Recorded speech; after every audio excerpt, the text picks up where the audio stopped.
Here are some of the electronics I've fitted on the front of the DR650. The GPS I covered in a previous video, so I won't talk about that again. I've got the remote for my GoPro 10 fitted here, and it's on a little $20 mount you can get off eBay or something like that. I'll see if I can find the link and put it in the video.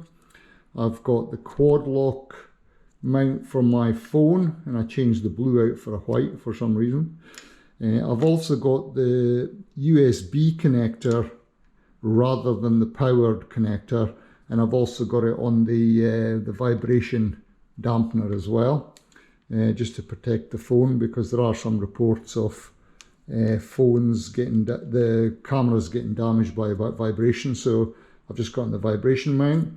I've got my small GoPro here, mounted on the handlebars, just looking towards backwards, so I can use that. You might see as well the red and black cable in there. I've run a spare red and black cable to the power on socket in the headlight. If I want to use that as a later date, you can maybe just see it there. I've just got them isolated at the end there. If I want to use it as a later date, I can just pull them off.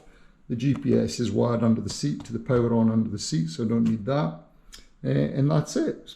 So that's my electronics finished for the DR. So the GoPro mount on the handlebars, the GPS I've covered previously, the spare cable, the quad lock, and the remote for my GoPro 10. Thank you.